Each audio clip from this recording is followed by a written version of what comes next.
Hello, friends. Welcome inside, at least for me, Ben Garrett, the Riverland Roofing Studios. There it is. A little house up top. It's Riverland Roofing for all your roofing needs. 662-644-4297, riverlandroofing.com. That is Brad Logan live in Jackson, Ridgeland, Flowood, that area, the Jackson area, at the Mississippi Association of Coaches Clinic, where he's caught up with so many coaches that are there for the event, including Pete Golding, who's doing some instructional stuff, and you'll hear from Pete here in just a minute. Hey, Brad, how we doing? I'm doing well, Ben, and thanks for all your help back in the studio. We've been able to talk to a lot of different people today. Not going to go all the way behind the scenes on that Pete Golding interview, but let's just say that it was thrown together very, very quickly. And thanks to you and back in the studio for all your help trying to get that deciphered through. And hopefully everybody enjoys that. A huge crowd here in Flowood at the Refuge. Couldn't thank the folks at the Mississippi Association of Coaches enough. Talked to a lot of Union County people, as you and I have talked kind of off air.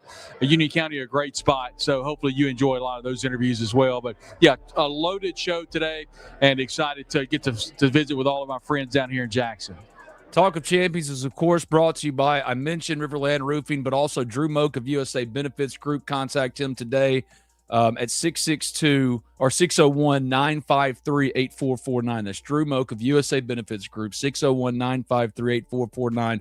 Online at quoteswithdrew.com. What have been kind of your main takeaways from down there and all the people you've talked to? Because we've got interviews coming with Shane Sanderson, Harry Harrison, my guy Luke Conley. Shane's my guy, too, and you already golf coach. So many to come, including South Pinola's four-time state championship winning head softball coach Ashley Hicks. Also coming up here on Talk of Champions, Pete Golding in just a minute. But what have been your biggest takeaways from being down there? The main thing is that you and I talked a lot about SEC Media Day. You'll be able to get full coverage here on the Talk of Champions from down in Tampa for SEC Media Days. Here in Flowood, it's all about the unofficial kickoff of high school football season. You're seeing a little bit of a gleam in all these coaches' eyes because I know, obviously, summer workouts have been going on, but preseason, fall workouts, they're going to start here in a couple of weeks. And it's going to be a very exciting time in Mississippi.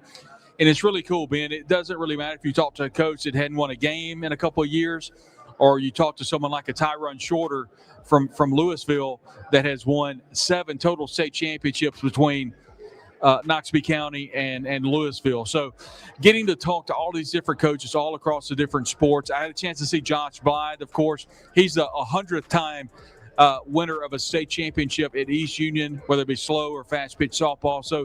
So many coaches down here, and it's all about getting better. It's about learning from all of your coaches that have gone before you, and it's the younger guys always taking notes, and you'll hear a conversation between Shane Sanderson and I about what you learned throughout the years. One thing I've always learned from Coach Sanderson is if you're in a meeting or you're in a convention or a conference, take as many notes as possible, because you may look back in years past and learn that by that note taking, that's something that you've taken with you throughout the years. And I've done that in my personal life. So it's really it's really cool getting to catch up with all these coaches, because you see them on Friday night, but they're in a different headspace. You get them down here during the coaching convention, it's much more personable, and you can have a much better conversation with the coaches. God is good, and thank you at Doug Miller 1999 and all the others for joining us in the chat. Dakota King, Ben Sane, Clown Posse.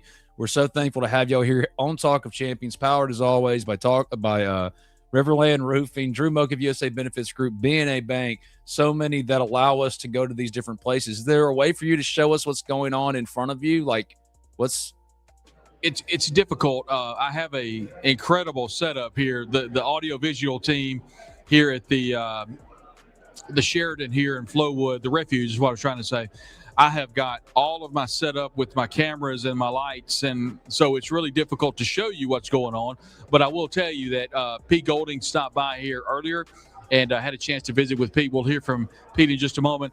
But, yeah, I'm kind of off to the side. I've kind of got a studio over here, and nice. Johnny Mims, executive director, stopped by with me. Ben, if you don't have that interview, you can look for it on the YouTube channel of Talk of Champions, and also the Mississippi Association of Coaches YouTube channel. There'll also be an additional podcast that I'll have with interviews that we weren't able to get to today because today's show is going to be so long. So we've got a ton of interviews coming, and obviously led by Ole Miss head coach Pete Golding. And I asked him a lot about recruiting. We'll hear about that interview. But I asked him also what it meant to be an Ole Miss Rebel head football coach. Also a pretty good answer, so I'm excited for everybody to get to hear from Ole Miss head coach Pete Golding here in just a little bit. Titans Mafia, by the way, thanks for coming by and saying hello. It was great to seeing you in person. I've seen so many people that listen to the podcast and watch us. They've come by. Everybody wants to tell Ben hello. Everybody wishes Ben was down here with us. So everybody wants me to say hello to Ben, so appreciate all of it. But I said, hey, somebody's got to be back in the studio working while I'm out having fun, out talking to everybody. So, but hello to Ben from all the coaches here in Titans Mafia. Great meeting you earlier. Well, that's what I was going to say, and the reason I asked is because a lot of what you're seeing right now is very similar to what it's going to be like for us in Talk of Champions for SEC Media Days. Brad's going to be in Tampa. I'll be in the studio going back and forth, constantly talking about it, live streaming the action as it happens. I mean, we're talking about 3-hour shows a day potentially, man. Brad will be there, get as many interviews as we can. Maybe Lane will stop by and talk to Brad and come talk to me on the Talk of Champions. You know, maybe that happens. Or maybe Pete comes by. I don't know. But this is very similar to what it's going to be. But instead of being a little pocket there in the Sheridan at SEC Media Days, I want Brad to like take us around and show us. You know, I'm going to have the whatever the device is on the cell phone. We're going to be walking up to people, interviewing them. It's going to be pretty wild. Someone sent a message, says Brad is smiling, happy days. The reason I'm smiling, I'm absolutely in my happy place. I love this place. I love this coaches convention every single year. I get to see so many people that I met years and years ago. I get to see people that have retired. And for example, Coach Sanders was like, I was going to retire, but I love it so much, Ben. I had to come back and coach another year. I had a chance to visit with so many dealers here that work in the sporting good industry that I've grown to really, really appreciate. And all the people that listen and watch us that have come out to say hello. So, yeah, that's why I'm smiling, man. This is a great, great place, and I love seeing all these folks. Well, he's the hardest working man in the business, Brad Logan. And like I said, what you're seeing now is going to be a lot of what we do at SEC Media Days coming up very shortly this month. We have to have one in the studio. I volunteered as tribute. They get to go have all the fun in Tampa. I'm disappointed, but also I just want this show to be as good as it can, and for all of our coverage of the Ole Miss Spirit to be what it needs to be as well. That QR code above Brad's head is for the Ole Miss Spirit, OleMissSpirit.com to fit him on 3.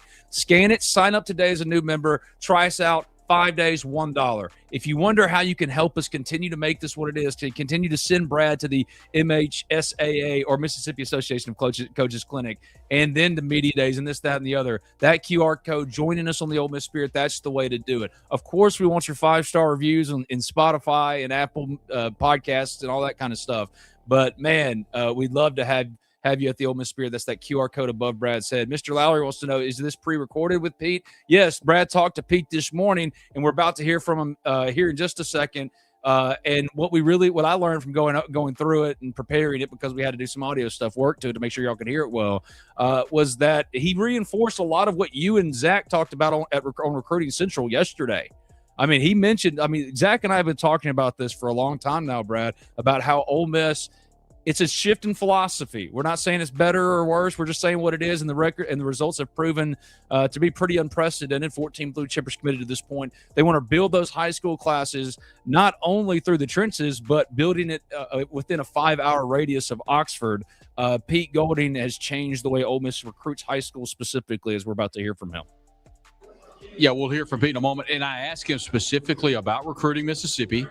Ben talked about that radius around Oxford, and we get into that just a little bit. And I specifically asked him about the model, last year's or the years past model versus the model they're using now. And Pete was pretty detailed. And I appreciated his candidness, and I appreciate Johnny Mims helping set that interview up. But you'll hear from Pete here in just a moment.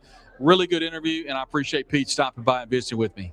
Absolutely. This is Talk of Champions. Now we're going to go to Pete Golding, Ole Miss head coach, with Brad Logan at the Mississippi Association of Coaches Clinic. This is Talk of Champions. Back into Talk of Champions, joined now by Ole Miss head coach Pete Golding. And, Coach, I know this is a special time for you, having a chance to come and see not only a lot of Ole Miss fans, but a lot of high school coaches.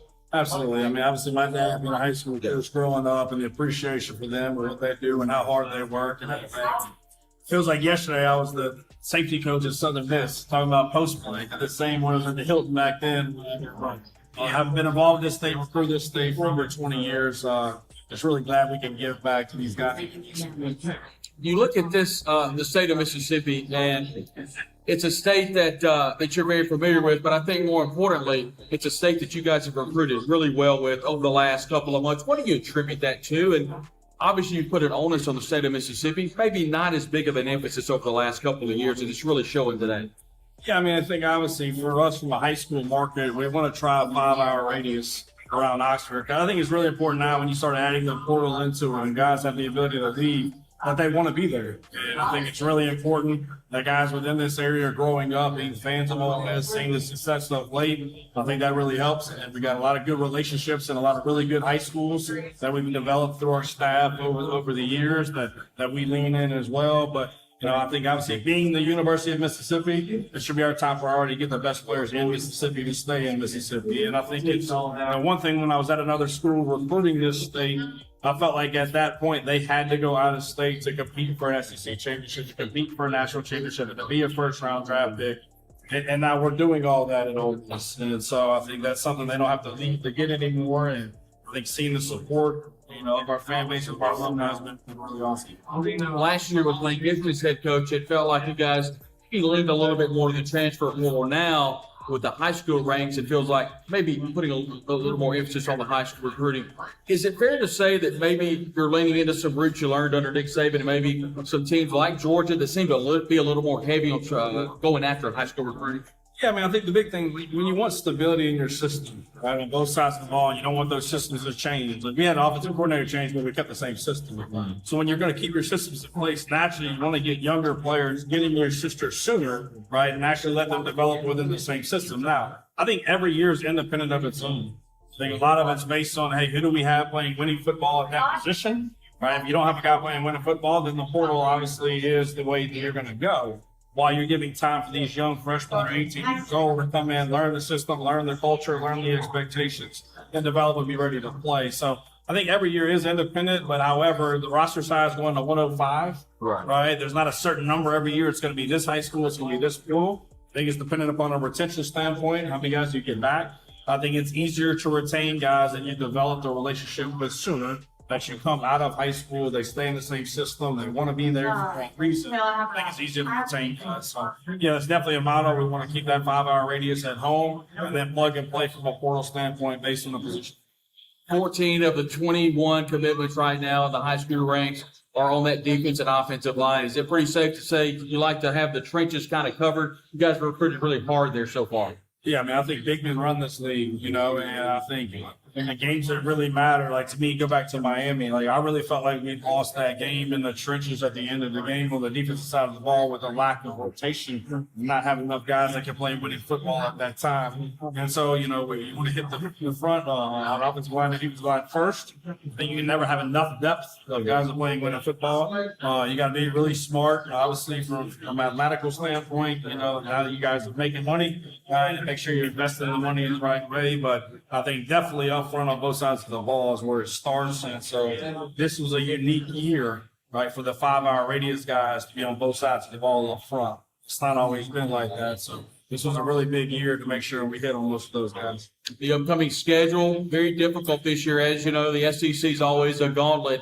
Open up with Louisville. I know you're excited about the challenge of facing Louisville to open up the season with some pretty difficult games this fall. No, I mean, I think Louisville will be a great challenge. Obviously, they beat the team that beat us last. Guys, they beat Miami last year. Going through their tape, those 3 losses they had last year, they were up 1 possession in the fourth quarter. And so they could have very easily been a playoff team. Then they got a really electric back, right? He's a game changer. I think Jeff Brum does an unbelievable job calling and packaging plays. He's had a lot of success. So being at a neutral site versus a top 25 team with a head coach that's had a lot of experience with the play call, a really good test. Obviously, like you said, going to a 9-game SEC, there's going to be no week off. And you're going to show up week in and week out, prepare the right way and play really well and take care of the football and take it away on defense, or you're not going to win every game. So, really excited. We're taking one at a time. We got an OTA this afternoon that we're going to be focused on. We're going to get back after this, but definitely a big challenge in Louisville, and then obviously the 9-game SEC schedule will be a tough challenge. A lot of people say you drink from a fire hose, you throw it in the fire. I think you're a perfect example of that. Leading a team in the college football playoff. I'd love to know now, you've got a full season in front of you. What are some things you learned last year as a head coach, specifically at Ole Miss when you had a chance to lead a team in the college football playoff? What are some things that you'll be leaning into heading into the season this year? I think the biggest thing is no matter what we do, we're all replaceable, right? I mean, players and coaches and all that. And I felt like when you get the right type of guys in a locker room, you get them to buy in, you have a good plan, and they practice really well, and you hold them accountable, the winning component takes care of itself. And I mentioned this in the offseason prior to the playoff. I really don't think players cares who runs them out of the tunnel, right? They want to be prepared the right way. They want to have good systems, right? Call good plays and hold them accountable. But going into this new year of having an off season, bigger, stronger, faster, right, was a big emphasis for us in February. So we kind of slowed down getting into the ball to get a really good foundation in the weight room. Because once you start playing 15, 16 game schedules, you got to have a good foundation from a strength standpoint and stability to be able to maintain throughout the season. Adding depth at critical positions, especially in the back end defensively and then up front. I feel like this is probably the best linebacker group as a core. You got 3 guys that, in my opinion, are SEC starters that can be rotational pieces. Anytime you have your quarterback back, right, that's an elite player. Obviously, with Keywan coming back, very electric in the backfield, one of the best backs in the country, and then adding a lot of talent into a wide receiver room with Deuce Alexander returning. We're expecting really big things. I think the O-line starting to come together, right, with Kudus and Sanders up front. Obviously got some stability in that coming back. Therese is really coming along at left tackle. We're still kind of managing the right tackle situation right now, waiting for some guys to step up. But I feel like from a depth standpoint, we have a lot of guys that can play better football. We're going to do a really good job as coaches of packaging things from a personnel standpoint to make sure we're getting guys in position to do what they do well. So really excited about the depth, really like the staff. The kids are working pretty hard right now, so got a couple more weeks with the summer. We're going to look up to the beer. One more quick question for Coach Pete Golding, who's headed off to speak here in just a second. But, Coach, now that you've been able to kind of sit back and think about last year as you get ready for this year, what's it mean to you to be the head coach at Ole Miss, and how special of a place has Oxford been for you? You know, I think when you're an assistant for so long, like you really don't think about it, right? Yeah. I'm gonna be where your feet are, do your job. The next job is gonna come, but like the appreciation that I have for the vertical alignment of Ole Miss, of Glenn Boyce being the chancellor and having went there, and Keith Carter having went there, and his leadership, and the staff that we've been able to put together that played at Ole Miss, that graduated from Ole Miss. It's a different feel. It's a very family business feel. The investment is completely different. So really appreciative of the people that I'm around, what they've allowed us to have from a resource standpoint to recruit really good players, to maintain, to be successful, and elevate the programs. And to me, it's really been about really thankful, humble for the opportunity. Right? I know we got a big opportunity in front of us. It's not going to be easy. We're up for it and excited to see what our players have. We said Coach Pete Golding joining us here, the Mississippi Association for Coaches Convention. It's Brad Logan and Pete Golding from the Mississippi Association of Coaches Clinic. A great interview there with Brad. And one thing that we learned, Brad, you need to unmute before, because I can't unmute you for you.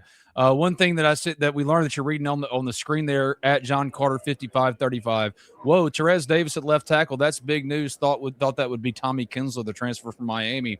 I kind of thought it would be too, and that's the prediction I put on the Ole Miss Spirit message board, omspirit.com, for the on 3. But Therese Davis was my starter at right tackle. We're gonna have to flop that. Now I almost flopped that because that's what I'd been hearing a little bit of too. One thing we know is that Therese Davis has a leg up on one of those at least starting positions, but yeah, offensive tackle, you're still trying to figure some things out, but I think that's notable. He was banged up all last year. I think he would have pushed to start last year had he been healthy enough, really pushed Jaden Williams and Diego Pounds. Wasn't able to do so, but I thought that was an interesting nugget. But what other nuggets really stuck out to you from your talking to him? Because I love the question about what it means for him to be Ole Miss head coach, and then he immediately pivots to not about himself, but about Glenn Boyce and Keith Carter and that connective tissue. I thought that was great. Good job, bud. Yeah, which is polar opposite than what we would have heard from Lane Kiffin. Lane would have made it all about him. Pete is very quick to make it all about him. What really jumped out to me is Pete immediately talked about the linebacker room. Harry Harrison talked about the linebacker room. We'll hear from Harry in just a little bit, the color analyst on the Ole Miss Radio Network, who also serves as All-American at Ole Miss back in the 1970s. He's talked about how good that linebacker room is. We heard Pete talk about it. Pete also talked about the back half of the defense. And Ben, you and I have went through that like a fine-tooth comb about all of those players that they had coming in from the portal. They're recruiting the high school ranks, but I'm telling you, this defense on paper is going to be one of the best defenses that Ole Miss has put on the field in quite some time. But to me, the biggest thing that he talked about to me was the linebackers and how much that he talked about the defense. Not very much about the offense. I think the offense kind of speaks for itself. But I didn't ask very many questions about any type of schematics. I was very, open about not talking about roster management out of respect for him. But he independently talked about that left tackle spot, and I thought that was interesting that he talked about Davis. And to me, that just tells me that he's fully healed. And also, then you have to start thinking, is this a situation where who's going to play right tackle? Is Karis Kern going to figure it out? Is this a situation where Enoch Wangoy? I've been told, and Zach on this show talked about Enoch Wangoy could be someone that Ole Miss has on the field and could get some early action. So maybe the offensive line, after talking with Pete and discussing with you and Zach, maybe it's not as in bad a situation as we thought going into the season, but obviously a lot of water to cross under the bridge before the first game against Louisville and Nashville. Yes, Karis Kern has a long way to go before he's a factor here. He hasn't really learned anything, it seems like, from his reckless driving arrest after Meet the Rebels back in his home state of Arkansas. Tommy Kinsler, I think he's like 350 physically. They want him to get a little bit they want to lean him up a little bit, but also get him a little bit more physical in what they're trying to get him to do. I think he would be the leader in the clubhouse to start at right tackle. But if Terez Davis really does take hold of left tackle, that opens up so many options for right tackle. For example, Patrick Kudus has tackle experience from his time at Arkansas. Last year, to get healthy and win the whole trophy is a massive accomplishment unto itself. But like now, if he's still fully healthy and like he can kick out, you've got Troy Everett, the transfer from Oklahoma, as the interior offensive lineman that I've heard from players and coaches could factor in here as far as the starting lineup. So it starts to make sense in that way. But the caveat is Terez Davis, has he taken hold of the spot? And according to Pete Golding, as interviewed there by our own Brad Logan of the Ole Miss Spirit and Talk of Champions, that QR codes for the Ole Miss Spirit, scan it today. Sign up for $1 so we can keep doing this to the very best of our ability. We need y'all at the Ole Miss Spirit. Come join us, OleMissSpirit.com, /on3. That QR code on the screen, scan it today. Terez Davis, if he has taken hold of one of those spots like Pete said, that's a big deal. But I'm with you too. Like the linebacker piece stuck out as well. And that's something that we've talked about on Talk of Champions. It's not just been me and you, but Zach as well, in terms of Ole Miss feels like it portaled over TJ Daugherty, which needs to be a part of the consideration for all those national pundits when they're considering what Ole Miss didn't do or didn't do enough of on defense to be considered for a certain ranking. I think Ole Miss is better on defense at all three levels, but certainly at the second level, I think that they portaled over TJ Daugherty and weren't sad to see him go. And you kind of heard that without Pete saying it explicitly.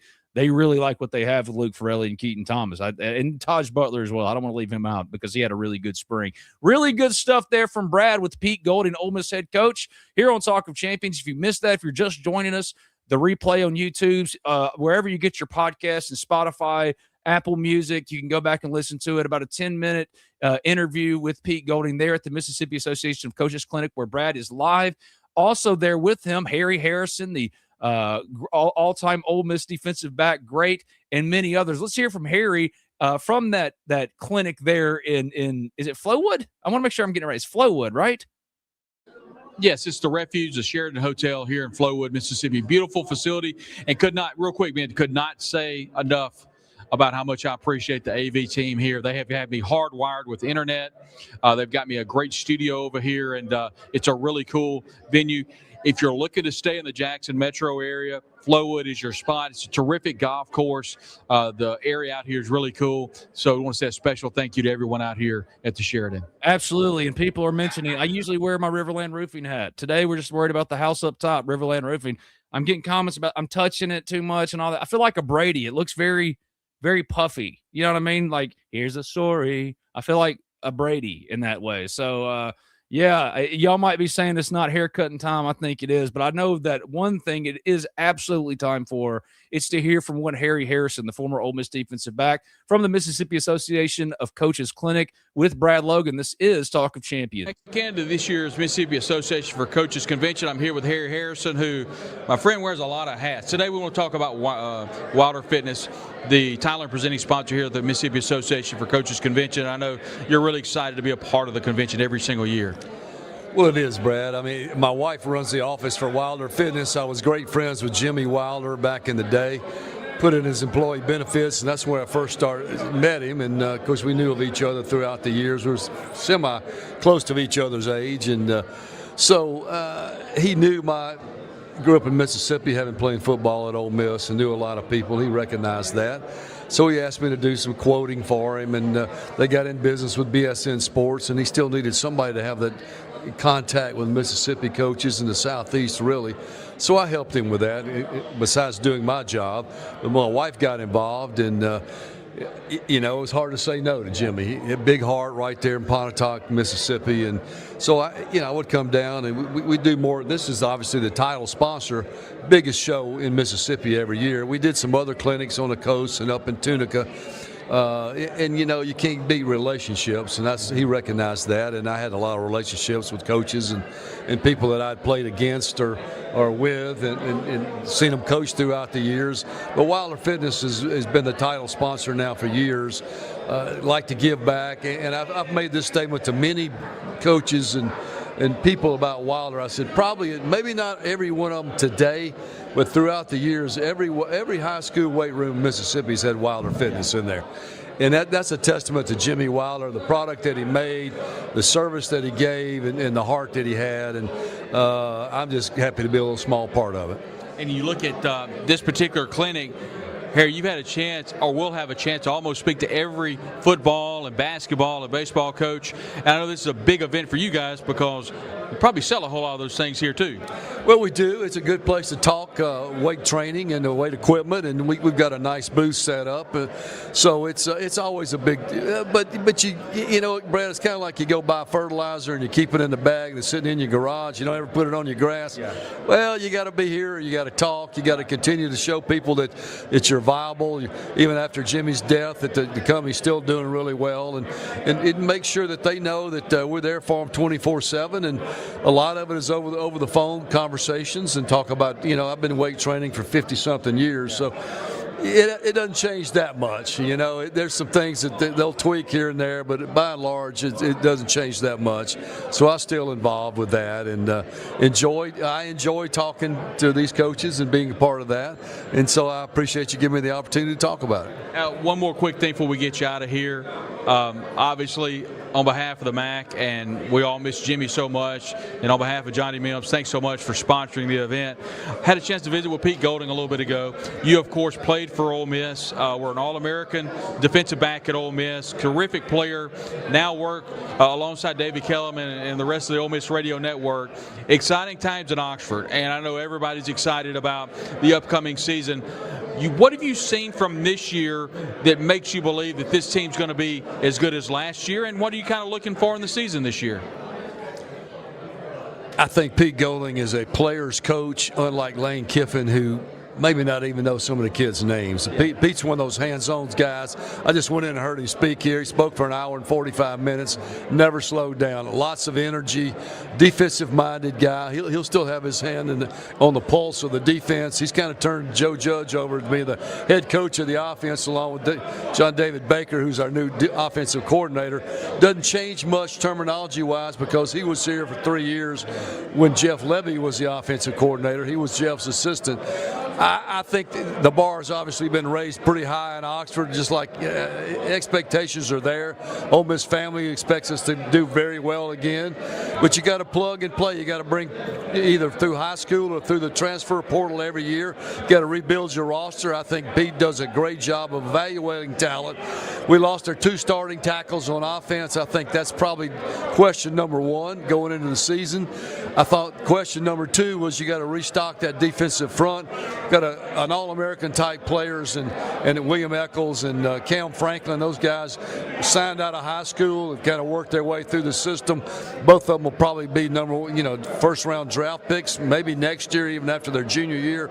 But you got to bring guys in so I think we'll be better in the secondary. I think we'll be better at linebacker. We brought in 2 terrific defensive tackles to bolster that. We got some freshmen that have grown up. Maddox kid from down at Oak Grove will be one of those. And so that defensive front will be much better than it was last year. I go back to that initial question with our 2 offensive tackles, which we brought in some older guys in the transfer portal. Will they come around, and can we get that kind of play that we did last year out of the 2 veteran tackles that we had? He's Harry Harrison. Harry, appreciate it. Obviously, Ole Miss Radio Network, and we appreciate him jumping on here with us today. Wilder Fitness, the Thailand presenting sponsor here at the Mississippi Association of Coaches Convention. Thanks, Harry. Thanks, Brad. Protecting homes and businesses from the whims of nature, you need more than just quality materials. You require Riverland Roofing. Licensed, insured, and certified, Riverland Roofing offers not only the assurance of excellence, but a tailored approach to your unique structural needs and budget. To learn more about what Riverland Roofing can do for you and the community, call them at 662-644-4297 or visit riverlandroofing.com. Fiber and wireless together at last. The One Plan.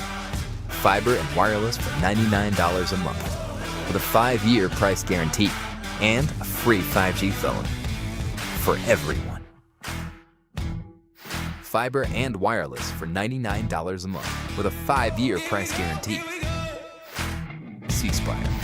Customer inspired. And welcome back to Mississippi Association of Coaches Convention. I'm here with head coach Tyrone Shorter of Louisville High School. And coach, 7 state championships. You've been to a couple of these before. You've had a lot of success in the high school ranks. Tell me a little bit what it means to you personally to come to a convention like this every year.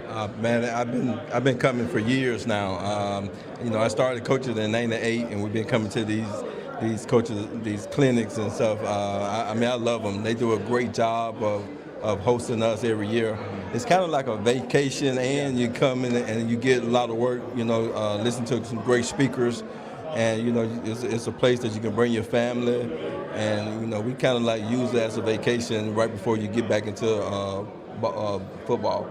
7 state championships. You've had a lot of success both at Noxubee County and at Louisville. Obviously, the players are a huge component of that. But what leads into winning a state championship? And what would you tell a younger coach? Hey, coach, you win 7. How can I just win one of them? What are some things you can kind of pour into young people? Well, I always talk to the younger coaches all the time. I guess when I first started, I was the young coach. Now I'm kind of the older coach with 28 years now. And I always tell coaches, just be who you are. Just believe in your philosophy, believe in what you do. That's the most important thing. I try to tell the coaches, don't try to do too much. Love the kids, because if it starts with them, you got to show kids that you love them, you care about them, and they'll play hard for you.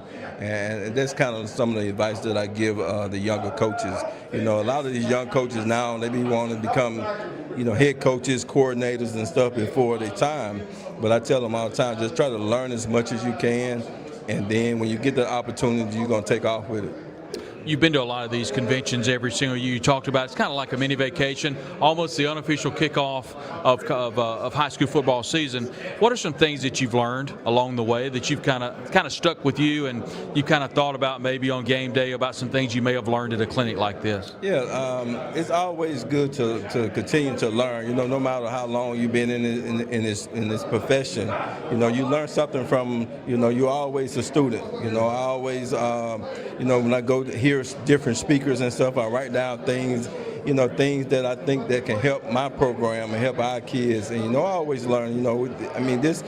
This a fraternity. You learn things from a lot of different coaches. Coaches come to me all the time and ask me, Coach, how you run your program? How you do this? When you do this? And we kind of like talk about a lot of different things. Like, you kind of talk. I like to come and listen to a lot of the college coaches and see what they're implementing in their program, what they're doing, and then try to bring that same thing to our program there in Louisville.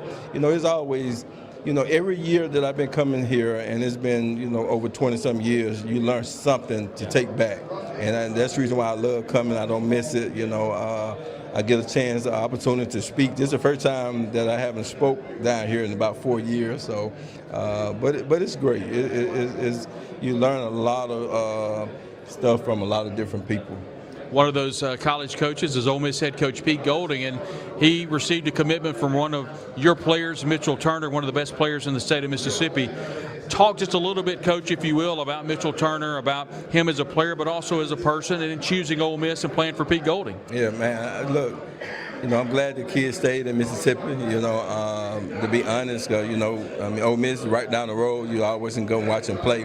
But Mitchell Turner's he's a great kid. I tell his story all the time, and I keep reminding him when he was 9th grade that he was thinking about just focusing on baseball instead of football. And I told him, I set him down. I told him, just don't put all your eggs in one basket. And football turning out to be really good for him. He's a better person than he is a football player. He's a great kid, come from a really good family. His dad was my principal. Now he's the superintendent in Cosesco. Mr. Turner, he's one of those kids that's going to do great in college. He's a great student. I'm happy for him. His recruiting process was long, and he was, he had to make a tough decision. And going to Ole Miss, a great program here in Mississippi, I love it. The two other great programs in Mississippi, one being Mississippi State, the other being Southern Miss. You've had the opportunity to coach a lot of good players that have played at all types of programs in Mississippi. One of those, Jeffrey Simmons, and he is an incredible player that played at Mississippi State. I know there's been a lot of players that have played for you that have went on to play at MSU and Southern Miss, and I know that's exciting for you. It is. I don't tell our kids where to go. I try to, we try to prepare them for this opportunity. And where they go to school is their choice, is their family choice. I'm just happy they're going to school, and I tell them all the time, use football, don't let football use you. When you get the opportunity, make sure that you get your education first. If it meant for you play in the NFL, it's gonna happen. But I'm happy for all of our kids, and that's one of the reasons why I still do it, because just to try to motivate and prepare these kids to go to college and for them to have the opportunity to be able to go to a Mississippi State or go to an Ole Miss or go to an Alabama or anywhere. But we don't try to tell our kids where to go to school. We just try to prepare them when they have the opportunity to make the best decision. And because you got to live there, you got to go to school there 4 years, 5 years there. So when you make that decision, make sure it's the one that you want to make. And I love both schools. I got my master's from Mississippi State, so I don't care where they go to school. As long as they go to school, I'm happy for them. 7 state championships, that's just an incredible number, not to mention the number of coaches of the year. And if I know you well enough, Coach, you don't really think a lot about that. But I would like to ask, although those honors are incredible, what's it feel like when you see someone like a Jeffrey Simmons get a player of the year and make a big tackle, play in big games in the NFL? That has to be rewarding for you. It is. I've been watching that kid ever since he was 5th grade. And just to see him, on that stage and playing, the game that he loved, I can still remember him doing the same thing he doing in the NFL he did in high school, did in college, just to see that, and Jeffrey called me on Father's Day, and, we talked for a little while. He, told me, Coach, happy Father's Day, and, he never forget about me. I get a chance, me and my wife, we get a chance to go watch him play, at least twice a year, because I'm so busy doing football, and I like to get up there a little bit more, but we try to get up there once or twice a year to watch him play, and every time he come home, he always stop by to see me or call me when he in the area. It's just great to to see a kid, where they come from, where his family come from, and now the things that he's doing, not just for his family, but also doing for the community. All the things that he doing that give back, and some of the things that we kind of talked about when he was in high school, and some of the things that he wanted to do, if he get the opportunity, and just to see him living that dream and coming back doing everything that he talked about doing in the community, and because Jeff has a big heart, you know what I'm saying? He'll help anybody, and that's the reason why he's getting rewarded the way he is today. You know, God has favors for him because, you know, God just blesses, you know, good people like him. He's Coach Tyrone Shorter, one of the best in the state of Mississippi, a 7-time state champion, numerous coaches of the year, but he always talks about his players, and that's what we love to see here at the Mississippi Association of Coaches in the convention here every single year. Coach, thanks for joining us. We appreciate it.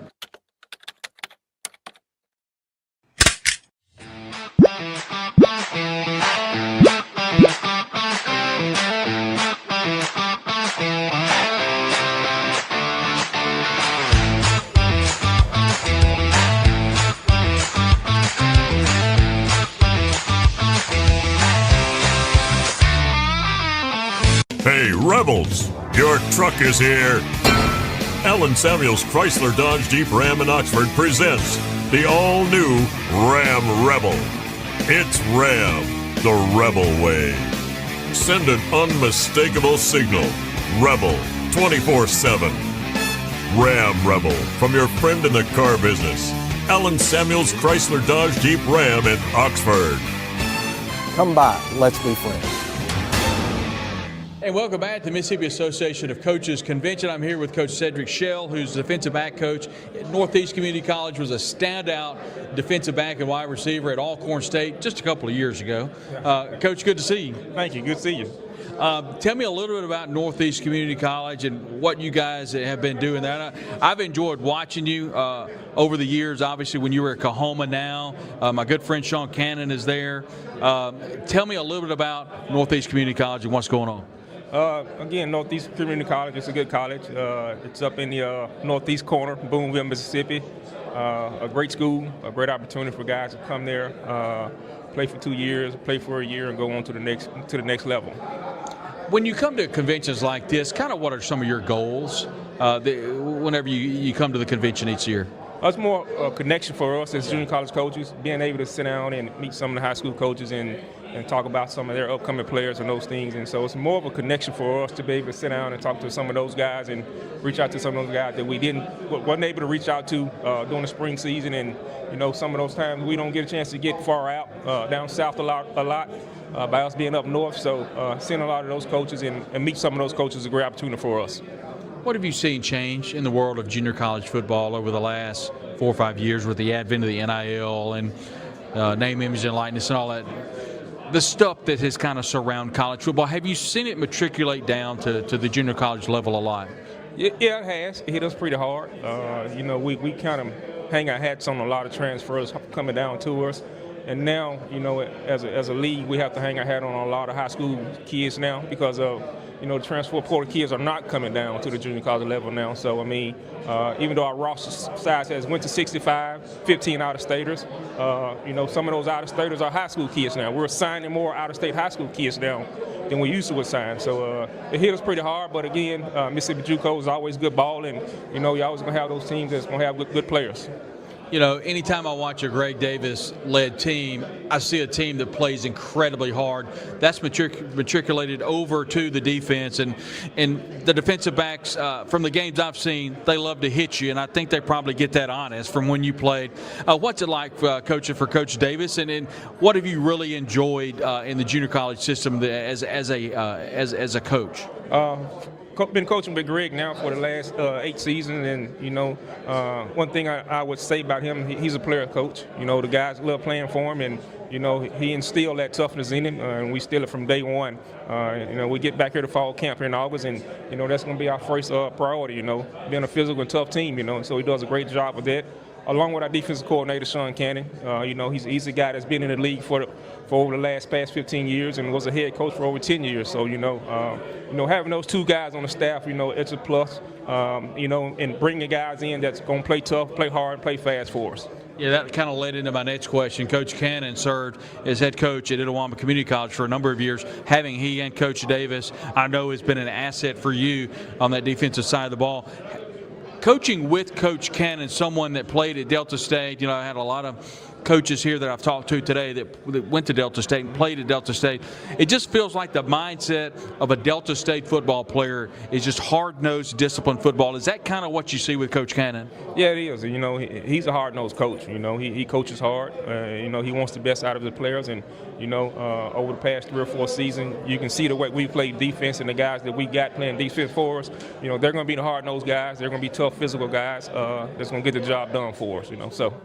What do you like about this clinic? Obviously, the networking is pivotal for you, that you can recruit all across the state. But what do you like about this particular clinic every year, and what are some things that you've learned over the years? Being able to come here and see other coaches sit down and speak and talk ball, you know, is always good. And, you know, from other programs, from other schools, I think now you're seeing some junior college coaches come now and speak and do a great job. And, you know, we don't get a chance to get out that much, and, you know, to be able to do those things. And now we get out, sit down and talk ball and be able to communicate and be able to make connections with other coaches around. So. He's Coach Cedric Schell. I remember him back when he was coaching at Kahoma. He was a standout player at Alcorn State. Now he's a defensive back coach at Northeast Community College. He does a terrific job. Coach, thanks for stopping by today. Thank you. That was Brad Logan live, the hardest working man in this business. Brad Logan live from the Mississippi Association of Coaches Clinic. He's going to join us back now after great interviews, not only as you saw there with Cedric Schell, the defensive back coach at Northeast Mississippi Community College, but Tyrone and also Harry. Man, great stuff. And to go to Tyrone's interview, that's Mitchell Turner's head coach. I was texting you during it. 4-star defensive lineman who committed to Ole Miss as his highest ranked commitment. I think I'll pull it up on the screen in a second. And he had nothing but praise, Brad, for his star player and kind of likened him in a way to one Jeffrey Simmons who played for him. I mean, this is a big get for Ole Miss, as you heard directly from the mouth of his head coach at Louisville, with Tyrone kind of breaking things down with Brad Logan there at the Mississippi Association of Coaches Clinic. Yeah, Coach Shorter and I go way back. And I asked that coach, you coached Jeffrey Simmons at Knoxville County. We know how good Jeffrey Simmons was. Ole Miss fans saw him terrorize the backfield when he was at Mississippi State. And now, of course, he's gone off the NFL. But off the record, so to speak, not off the record, but we weren't on air, what have you. He said, Brad, I've coached a lot of players. Other than Jeffrey Simmons, Mitchell Turner may be one of the best defensive linemen I've coached. That says a lot. And then he starts kind of breaking down his technique and about his first step and how quick he is with his hands and just kind of going into coach mode because, hey, you won't find a better tactician than Coach Tyrone Shorter. 7 state championships. Of course, he coached at Knoxville County, and then now he's at Louisville. And they're going to be loaded, by the way, this year. He's got a running back that's got over 41 offers as a junior.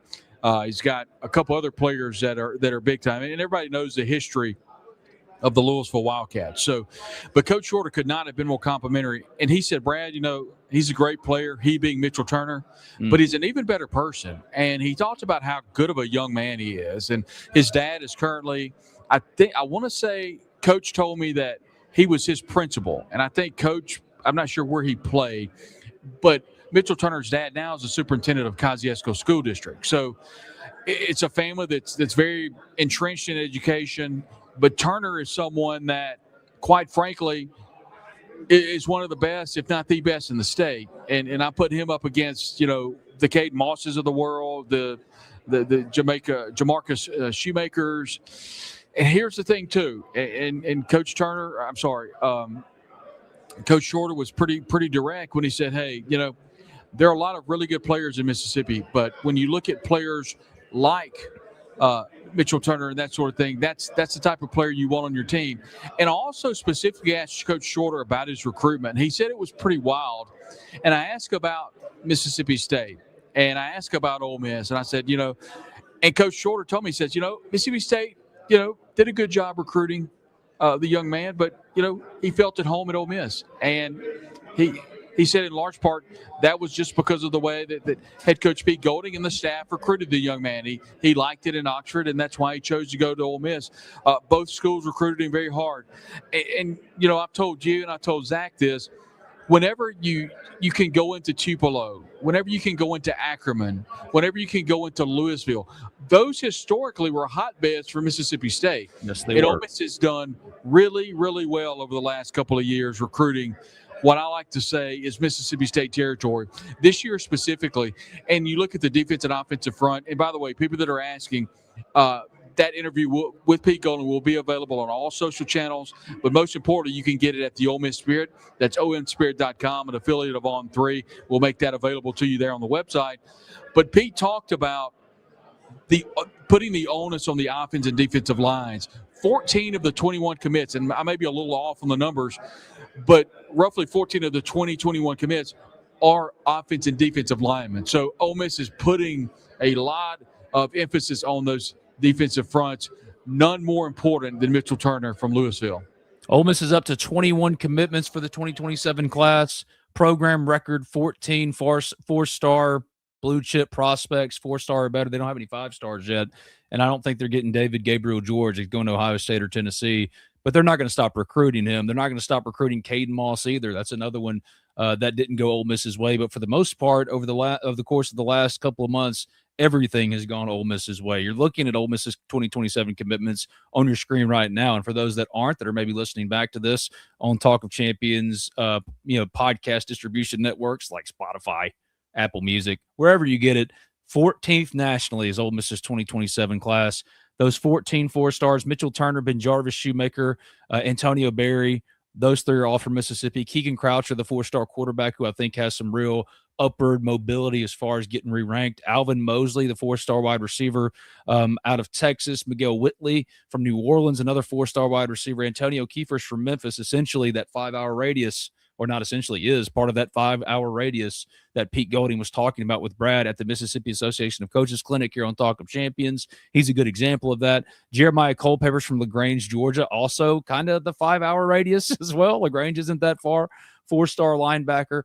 Taylor Mayo, a cornerback. Keeson Taylor, who I think's got upward mobility as far as being a riser in the rankings. They did a re-ranking recently, but I think Keeson, as he gets going in his senior season and when they do those final rankings, could get a bump up. On and on. A lot of tremendous prospects in this class. I bring up Keeson last because he's one of Jake Schoonover's guys, and I think Ole Miss is about to get a commitment from Colton Johnson, a 3-star tight end, to add to this class and really address one of their few remaining needs.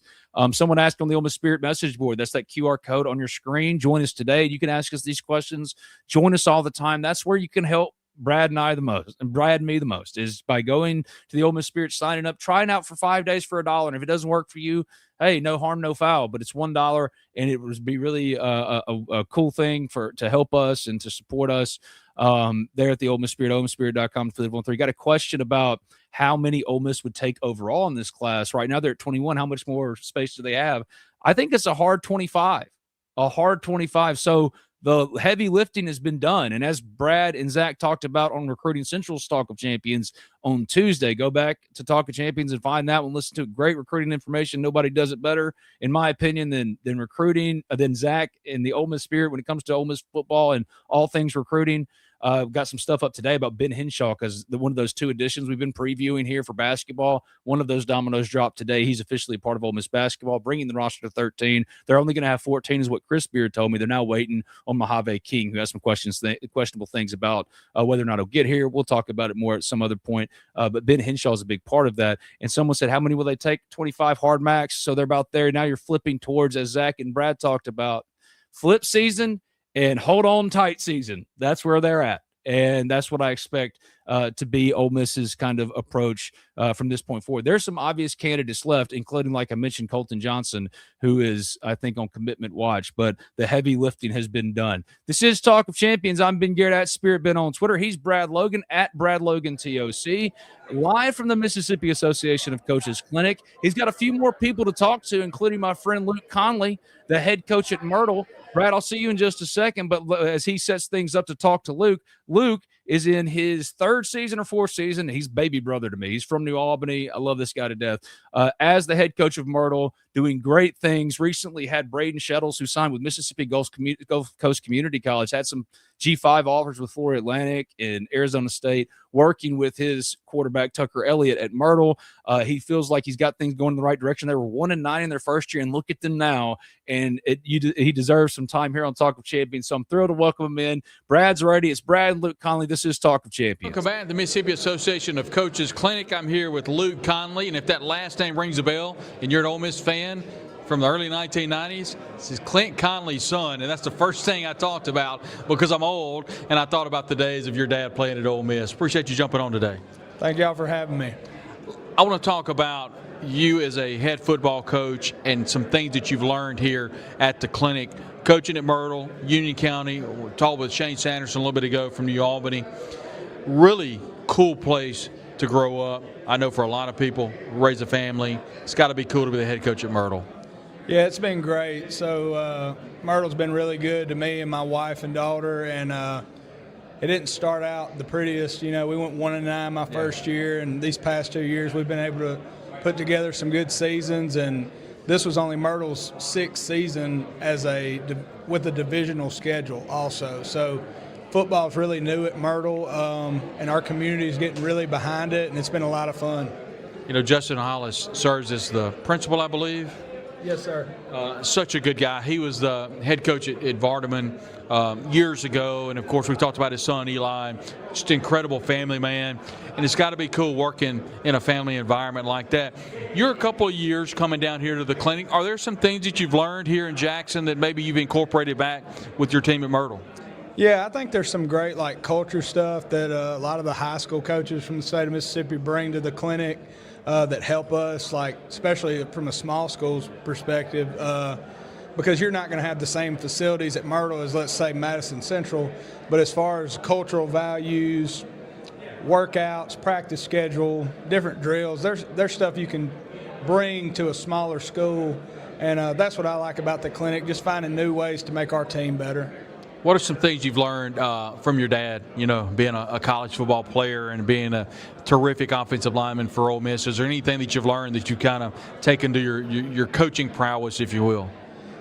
My dad instilled in me and my 3 other brothers is everything's done by hard work, and excuses are pointless because the only person that feels sorry for you is you. Yeah. So, I mean, just day-to-day life with him, he always had very high expectations, and that was anything me and my brothers did in life, and had really good accountability. Looking at it as a parent now, in which my daughter's only 17 months old, but how accountable my dad held me and my brothers in our day-to-day life, and just how hard he pushed us and loved us. What do you like about the clinic? I know they have different breakouts. You can listen to different coaches and talk amongst your peers and maybe talk to some older, seasoned veteran coaches. What do you specifically like about this clinic? I think it's just good for everybody all over the state to kind of band together and bounce ideas off each other, and as well as other teams you've played, hey, what did you see from our team you liked? What did y'all see that we weren't doing a good job of and you thought you could take advantage to help your place, your home improve? And that to me is probably the biggest part, is meeting new guys, meeting new coaches, getting new ideas. This is a really fun event, and we've seen a lot of coaches come and go. And what are some things that you're excited about your team this year, specifically there at Myrtle in Union County? This is unofficially, I like to call the kickoff of the high school football season. And so your fall camp will begin very, very soon. What do you like about your team this year? The best part about our team, in my opinion, we have 9 returners on defense. And our offense is going to be extremely young. I think we got some good pieces on offense, but I think it's a young group. There's going to be a lot of sophomores and freshmen playing for our offense this year, and I think that's exciting because I just know since I've been at Myrtle, we've kind of inherited young talent, and just seeing young talent grow, I think is one of the most rewarding things going into a season, seeing a freshman and a sophomore take that next step. He's Luke Conley, kind enough to give us a few minutes here at the Mississippi Association of Coaches Clinic. Life is made up of moments. We care about those moments as much as you do. We are Modern Woodmen, a fraternal financial services organization, member-owned, not stockholder-run. Since 1883, we've supported families, strengthened communities, and helped people reach their financial goals. From protection to saving to retirement planning, let us help you plan for those special moments in your life. We are Modern Woodmen of America. Welcome back to the Mississippi Association of Coaches Clinic. I'm here with four-time state champion Ashley Hicks. Congratulations on the recent state championship. One thing off the air you and I were talking about, what are some of the differences in your state championship teams? Each championship, I can tell you that we were a very talented team, and it takes a little bit of luck to go with some talent, and just a little bit of extra grit. And I thought, especially this past year's team, we lost a lot of seniors the year before, and this team came in with a grit that is undescribable, really. Just the extra energy and effort they put in. How rewarding is it? And I know this is a question. You think, why is he asking me that? But I know it's about the players. I get it. But just allowing yourself to go there personally, how rewarding is it to think all of that sweat equity that you've poured into your kids to win that final out? Can you know way to put into words?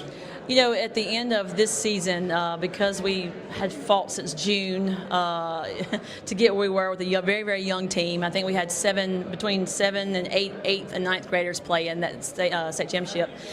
When that actually we got the winning hit at the end happened, I actually fell to my knees. And there's a video going around that I just fell to my knees because you felt like all that pressure and all that work and all the things you had told your kids all year long about how hard work pays off, I've got chills now thinking about it. It did, and that feeling is indescribable. It's just a moment that you just have to feel. It's something. Like I said, I got chill bumps now, and it's been a couple of months. Well, and that's really cool. And I have the ability to talk to coaches that have won 6, 7 state championships, and that's just incredible. But if you look throughout the state of Mississippi, people that have won just one, I mean, they're few and far between. I'd love to know, 4 is incredible, but is there any way to describe winning the first one? And what do you do from year 1 to year 2 to try to eclipse that that state championship each year? Yeah, the first one definitely is one that you'll never forget. I was a young coach. Been at Madison Central. I'd been to a state championship, but we didn't win it. Got to South Panola. My first year at South Panola, we won it in 2007. South Panola had never made playoffs before, and then we came in and won. And that feeling, again, especially when you're building a program and you're trying to get people to follow your program, to actually have that at the end, kind of motivated what's coming next. We always say, don't be the team that doesn't put a sign on the field, because of the history we're trying to build. My grandfather in 2007 when I won it, I won't ever forget this. He said, coaches coach their entire life and some never win it. Yeah. If you're blessed and you just won one, then you need to remember this one. And so I try to always, I'm very thankful for the opportunities we have and that we've been able to win and be a part of things. Those are great words, and I subscribe by those words myself, just in everyday life and throughout media and the world that we live in. But I would like to know. You bring up a great question. You look back to that first championship, and you take over a program that hasn't had a ton of success, and then you win the state championship just like that.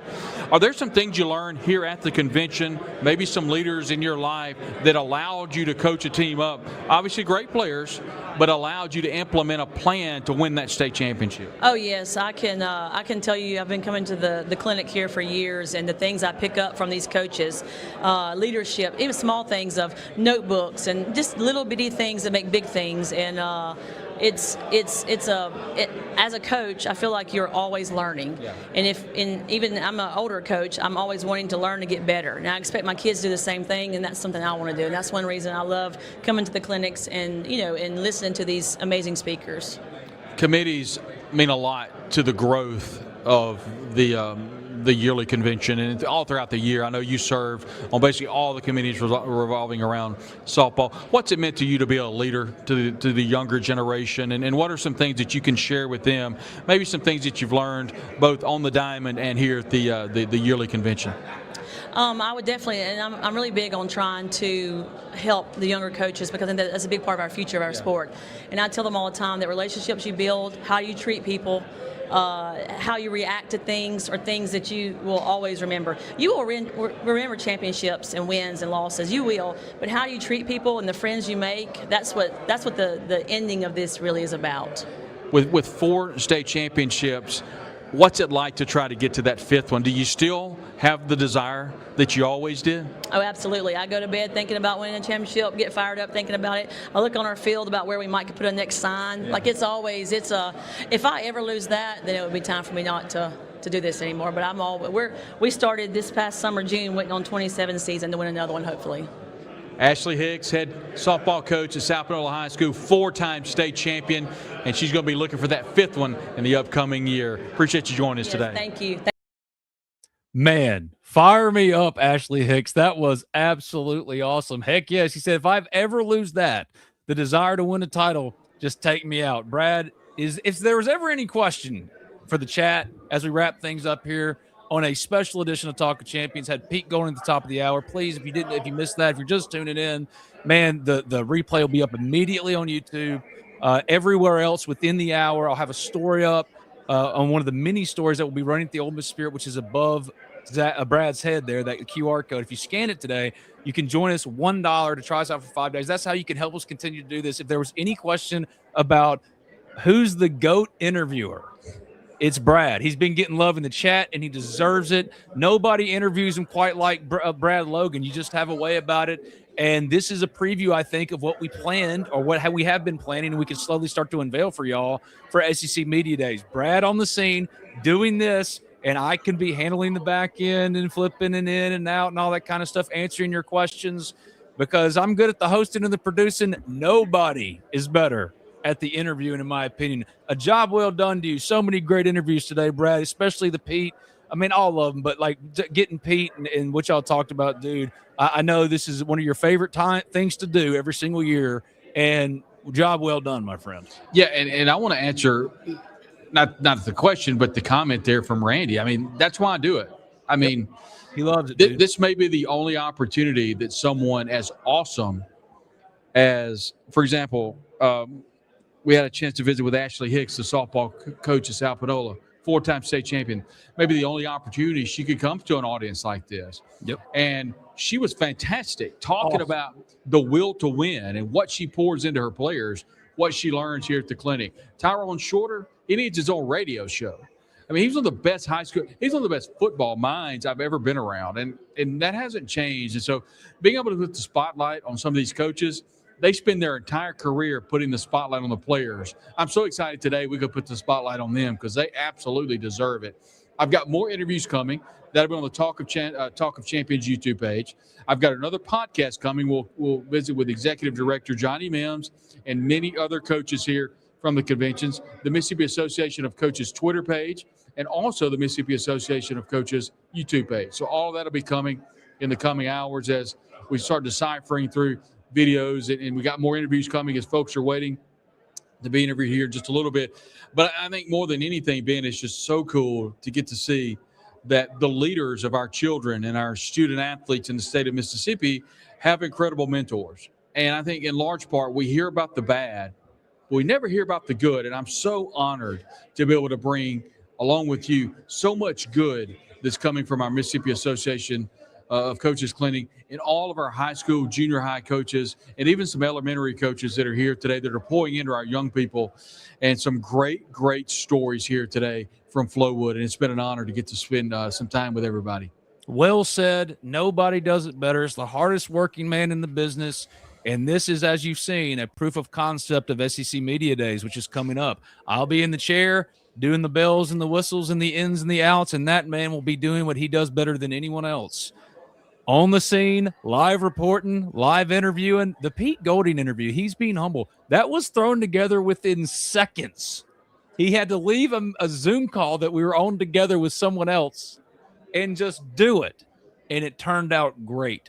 Proud of you, my friend. And this is what we're going to do. Hopefully so many more just like Pete, except with all other SEC coaches and players. Whoever wants to talk to Brad, Brad's going to be there to talk to him, and we're going to be looking just like this for SEC Media Days. So be on the lookout for that. If you're looking again for the replay, everywhere you get Talk of Champions, YouTube, Spotify, Apple Music, if you search Talk of Champions, you'll be able to hear from Pete, rewatch the thing, and I would encourage you to follow the other interviews too, man. Like Tyrone Shorter had some incredible things to say about Mitchell Turner. My guy Luke Conley, whose dad played at Ole Miss, I also do some stuff for my local paper now, the New Albany Gazette. So one of the teams I cover as a part of that is my guy Luke Conley in Myrtle. And, man, what he's done there for a program that's brand new is insane. And I can't wait to tell more stories about Luke Conley and Myrtle football and New Albany football with Cody Stubblefield and Stephen Basil at East Union. If you want to read about that, just go to the New Albany Gazette online. I've got Tucker Elliott's story right now about Myrtle on the day, like at the New Albany Gazette, and Luke is quoted about it, and Braden Shettles too. We love this part of it. We love this part of it. And I'm so thankful for the Gazette, and I feel like it's a God thing, because it's forced me to get back into it. And you realize that a lot of the spirit of what we love about this whole thing we call sport is really still alive, most of all in high school. But we always know to bring it back to the Ole Miss end, right? And there's so many Ole Miss connectors that Brad tapped into. And if you missed any of it, search Talk of Champions or go to the Ole Miss Spirit, OleMissSpirit.com, sign up for $1. That's the QR code on your screen. Scan it, $1, 5 days. That's how you can help us continue to make this what it is. We know what works now. This is going to be it. And SEC Media Days is next. You want to keep this going? Man, I'd love for the good times and the vibes to keep rolling. Please join us at the Ole Miss Spirit, OleMissSpirit.com. Ben, I want one quick thing. I want everybody that's jumping in. We got a lot of people watching us. Thanks for sticking with us. I mean, this wasn't an Ole Miss-centric podcast today. It was pretty much in collaboration with the Mississippi Association of Coaches. What we wanted today, and kind of our vision together, was to bring you Mississippi high school sports. And we don't do that enough. And I felt like this was a great opportunity. Thanks, Gail, for saying that, because we wanted you to hear from the coaches. And a lot of you stuck with us today that may not know exactly where Louisville is on the map, or maybe you're not sure about South Padula softball. But there's plenty of content that we want you to embrace and kind of immerse yourselves in. And so for the next couple of days, there'll be some content coming on our YouTube page and also our podcast platform. But today we wanted to go live for you from here, from the convention. Johnny Mims, the executive director, once again, interviewed him. It's a very lengthy interview. That'll be on our YouTube page, because Johnny's done a fantastic job overseeing the Mississippi Association of Coaches body of work. And we've got other coaches that we want you to hear from. But today was a little bit different. But I want to say a special thank you to Pete Golding. He didn't have to sit down with me. That happened in about 15 seconds. I got a hat tip from somebody. Pete looked at me and said, "You ready?" And I was like, "Yes, sir. Give me about 15 seconds." And within 15 seconds, I'd hit the record button. And I respected his time, and we look forward to you to go back and hearing that. That's, of course, on the Ole Miss Spirit. That's OleMissSpirit.com, on the affiliate of On 3. And, Ben, I'd be remiss if I didn't thank all of our sponsors. You heard from them all throughout the show today. We're excited to bring you all of that content from Tampa. We couldn't do what we do without all of our sponsors. And so if you're interested in partnering with us and being part of the podcast platform and the entire Talk of Champions family, just shoot Ben Garrett a direct message on X at Spirit Ben. You can shoot me a direct message on X at Brad Logan TOC. You shoot me an email at brad.logan@loganmedianetwork.com or spiritben1@gmail.com. We'd love to have you be a part of everything we're doing here at the Talk of Champions. But Ben, thank you for all of your hard work back in the studio. I was throwing you videos left and right, and you were having to cut them and pull them here. It was a group effort today, but I'm very proud of our show. And that's what it's going to be. We finally, after all this time, figured out exactly what our rhythm and process is. And now, as long as y'all keep hanging with us at the Ole Miss Spirit, that QR code, hanging with us everywhere we go, giving us 5-star reviews, we'll keep it rolling, baby. Brad live on the scene. Brad on the road, on the street, is the best, what makes Talk of Champions now what it is. And I'm thankful to you. Thankful for y'all in the chat. We'll see you at the Ole Miss Spirit, OleMissSpirit.com, affiliate of On 3. Back tomorrow. Don't know the schedule. It might be something where we'll get into that another time, but we will have a show tomorrow. Be on the lookout for it across all socials, but I'll certainly make an announcement of when that will be and what we'll be doing with the QR code on the screen. Just join us there. Thank you, Brad. I'll see you soon, buddy. Thanks, everybody. The man live.